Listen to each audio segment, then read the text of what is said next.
China tidak pernah kekurangan pahlawan yang selalu mengubah jalannya permainan. Ketika China dalam masa sulit, baru merdeka dari peran sebagai boneka Amerika, hampir bangkrut karena Perang Korea, sosok Yuan Shikai membangun China. Sumbangsi beliau dalam ilmu peroketan, nuklir, dan satelit telah memulihkan wibawa bangsa. Setelah era Shikai, China kembali melahirkan sebuah sosok revolusioner yang berjanji menjadikan Angkatan Laut China panen teknologi. Jumpa kembali sobat All About China. Dunia mengenal Yuan Shikai. Ia mengenyam pendidikan di Amerika. Ia adalah tokoh sentral JPL atau NASA, orang paling berpengaruh dalam institusi tersebut. Ia dikenang sepanjang masa, baik di China maupun Amerika. Ia terlibat dalam tim pengembangan proyek nuklir Manhattan. Ia salah satu yang memeriksa ilmuwan roket Jerman, Wernher von Braun. Shikai telah membuka harapan, membawa perubahan dimanapun ia berada, di saat negara membutuhkan sosok perubahan. Shikai membantu China untuk berada pada track yang sama dengan negara maju adidaya di masa itu, seperti Amerika, Uni Soviet, Prancis, Inggris, dan Jepang. Pasca Shikai muncul kembali pahlawan yang selanjutnya akan membantu China unggul atas negara adidaya. Seorang tokoh yang justru tidak pernah mengenyam pendidikan di luar negeri, terbit dari dalam negeri, dan sedang mengubah segalanya. Laksamana muda Ma Wei-ming sedang menyiapkan alutsista fiksi ilmiah, sedang merevolusi armada laut ke jenjang berikutnya menuju masa depan yang segalanya baru, belum pernah ada dan akan memimpin. Ma Wei-ming sangat berjasa, membawa perubahan pada Angkatan Laut Tentara Pembebasan Rakyat Cina, memecahkan persoalan kebisingan pada kapal selam, sistem kelistrikan terintegrasi dan handal pada kapal perusak tipe 055, pelontar elektromagnetik pada kapal induk tipe 003, dan sebentar lagi adalah railgun, laser gun, dan senjata energi tinggi masa depan. Ma Wei-ming berpikir out of box. Ia adalah jenius. Oleh sebab itu, Angkatan Laut Cina sangat bergantung pada sepak terjang beliau. Kemajuan naval Cina belakangan ini dapat dirasakan setiap negara. Bahkan ia sedang menyiapkan sebuah kapal super spesies baru, futuristik, yang akan mengubah segalanya.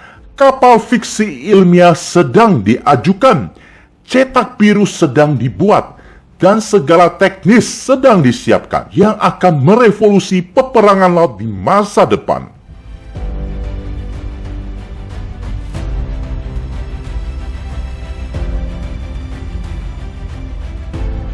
Sebuah kapal bertenaga nuklir dengan sistem elektromagnetik yang memiliki kemampuan mengubah energi nuklir menjadi energi kinetik atau listrik, yang akan menggerakkan persenjataan energi tinggi, akan dapat menjalankan railgun, coil gun, recognition gun, laser, gelombang mikro energi tinggi, rudal elektrik, dan sebagainya. Nantinya kapal ini akan bertindak di segala misi, seperti interceptor, anti kapal selam, anti udara, penyerangan, supporting, dan sebagainya, melibatkan banyak armada. Kelompok tempur adalah konvensional yang dipelopori Amerika, justru dinilai oleh Ma Wei-ming suatu kelemahan, diperumit oleh keberagaman yang justru tidak efektif. Biaya pembangunan dan operasional yang besar akan berdampak pada ketahanan anggaran militer dan readiness dalam jangka panjang. hal tersebut tentu masih bisa disederhanakan. Pada kapal induk konvensional maupun kapal-kapal yang lain, generator tenaga nuklir hanya ditugaskan untuk menggerakkan kapal, menyediakan kelistrikan untuk hal-hal mendasar. Padahal tenaga nuklir memiliki ruang besar untuk langsung berkontribusi dalam medan peperangan. Satu kapal serbaguna dan dirancang powerful dapat secara efektif melakukan tugas pertempuran. Segalanya berubah dan persenjataan kimia menjadi persenjataan energi tinggi, seperti rudal elektromagnetik yang memiliki keunggulan dapat diisi ulang, seperti melontarkan proyektil selain akan sangat murah, juga memiliki performa kuantitatif dan kualitatif, seperti frekuensi melontarkan rudal jauh lebih cepat dan lebih banyak daripada konvensional. Koil elektromagnetik membantu kapal melontarkan berbagai jenis senjata bawah air secara cepat sehingga meningkatkan pertahanan maupun penyerangan bawah air, lagi-lagi secara kuantitatif maupun kualitatif. Berbagai senjata energi tinggi seperti laser, railgun gelombang mikro dapat dipasok tanpa batas dari energi nuklir. China sudah menyelesaikan semua teknologi utama elektromagnetik yang dapat digunakan bukan untuk meluncurkan atau mempercepat pesawat saja, namun untuk meluncurkan berbagai jenis payload. Peluncuran rudal dari kimia beralih ke listrik dapat diperoleh dari sumber tak terbatas. Jelas lompatan revolusioner yang menjadikan lawan berbeda kasta. Salah satu revolusi dalam peluncuran artileri elektromagnetik yang mana akan sulit ditandingi oleh artileri konvensional atau berbasis kimia. Pada artileri konvensional maksimal kecepatan 2 km per detik, sedangkan artileri elektromagnetik 4-7 km per detik. Percepatan menghasilkan energi pembunuh maupun kerusakan yang masif. Peluru kaliber 9 mm yang dilontarkan dari elektromagnetik menghasilkan 50 kJ, artinya 100 kali lebih banyak energi pembunuh daripada peluru yang dilontarkan dari pistol 9 mm berbasis kimia. Akademisi Ma Weiming sedang bekerja keras untuk melompati kemampuan armada laut Amerika, dan revolusi pada angkatan laut dilakukan besar-besaran untuk mencapai visi tersebut. Semua persenjataan pada kapal supership akan diubah dari kimia ke listrik, membiarkan pembangkit tenaga nuklir mengambil peranan penting dalam pertempuran.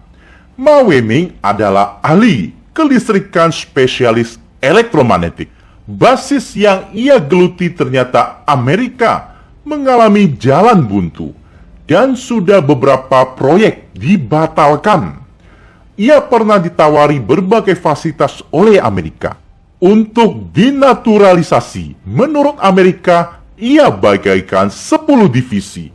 Namun Ma Weiming tidak tertarik untuk membangun negara yang bukan ia berasal. Sebagaimana ia orang timur, demikian memajukan peradaban negeri timur adalah cita-citanya sejak kecil. Sampai penghujung topik. Terima kasih sobat sudah meluangkan waktu. Salam Al-Abad China.